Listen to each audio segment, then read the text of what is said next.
We're happy to be here. It's our second one in a row. We're excited to play Louisville and ready to get after them tomorrow. Coach, can you talk about your path to this year's NCAA tournament and just the emotional stretch of the three come from behind wins in the OVC tournament that got you here to Louisville? Yeah, it was kind of a tough road through the conference tournament. Lost game one. We had a 5-hour rain delay after the top of the first. Lost our starting pitcher after the 5-hour rain delay. Then we put our number two in the game, and he suffers an elbow injury. And then we're an inning into the game. We've lost our two best starters. Played a late game, finish at 2, get beat in the ninth, have a chance to win.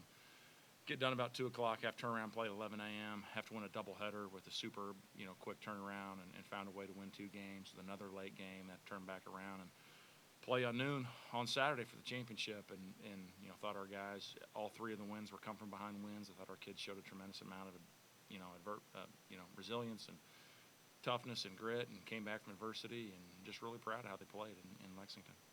And Coach, you've got 15 guys on your roster who are going to be making their second straight NCAA tournament appearance.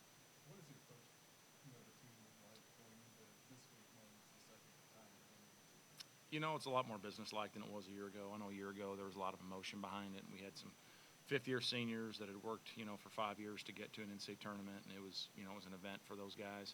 This year there's not a lot of emotion. I think it's business as usual. I know we're still the 4 seed, and Louisville's still the 1 seed, but we're not going to be, I don't think our kids are going to be scared or intimidated. They were in the same environment last year. We played probably the toughest schedule SEMO's ever played in our Division I history. I think they're ready.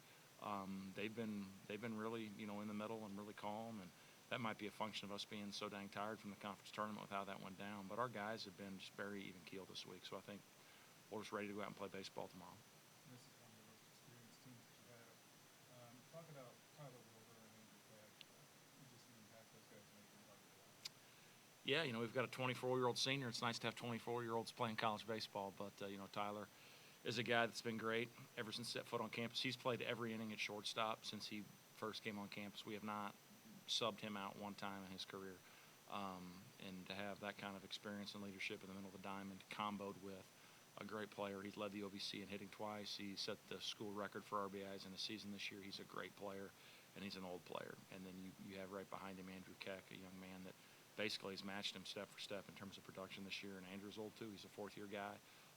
Those guys have been playing every day since they set foot on campus. And those guys really are the rock of our team in terms of on the field stuff. And, just confident in them and their abilities and also their experience. And there's going to be nothing that happens this weekend they haven't seen. So I feel good about that. And then pitching-wise, bullpen's been solid all year, but from the starting perspective, Jason Rackers, he's pitched on the biggest stage before. At the University of Tennessee, he's coming off of a great OVC title victory that got him the tournament MVP. Talk about Jason Rackers. Yeah, Rack, kind of a special story. He was a guy that, was the number 2 ranked junior college prospect in the nation coming out of junior college. Went to Tennessee, got injured, never really got 100% back to where he was, and didn't pitch much last year. I think only threw 10 innings, and had a chance to come to SEMO and not just be one of many, but be the man. And he certainly was the man for us this past week in the conference tournament. Pitched into the 10th inning. He was 1 out away from doing a 10-inning complete game. He couldn't quite finish, but just had his best outing in our biggest game, and that's pretty special for that young man. I saw a picture of him hugging his dad, giving him a hug after the game. It was an awesome picture. What a great moment for that young man and his family.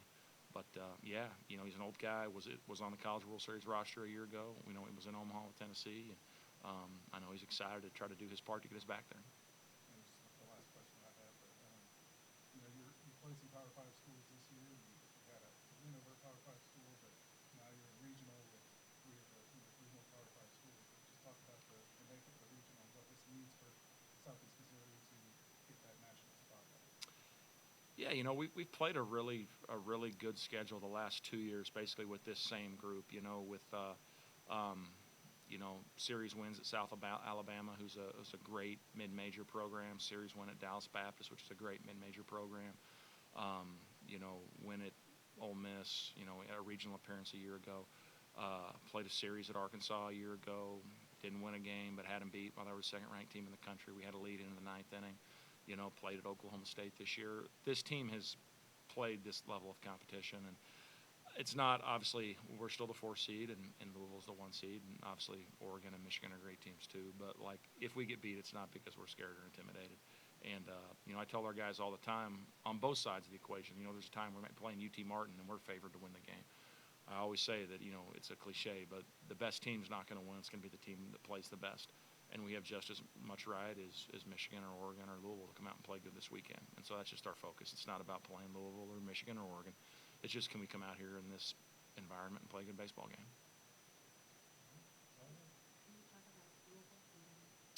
Yeah, they're an extremely athletic group, probably the fastest and most athletic team that we've seen all year. They like to drag and push. They can really run, especially our league and our style of play. Our league is more of a slugging percentage type league. They hit a lot of home runs in our conference. And Louisville plays, while they do have power, they're a very athletic group. And so I expect that they're going to run and bunt and try to make us play faster than we're accustomed to. And I just think that that's probably the biggest challenge for us, is just having a way mentally to stay slow and stay calm, because they're going to, try to steal third base. They're going to drag, and they're going to try to pressure us offensively into us playing too fast. And I think that probably for us, that's the biggest challenge, is, like weathering the storm of their athleticism and just, playing clean and playing fundamental and trying to slow the game down.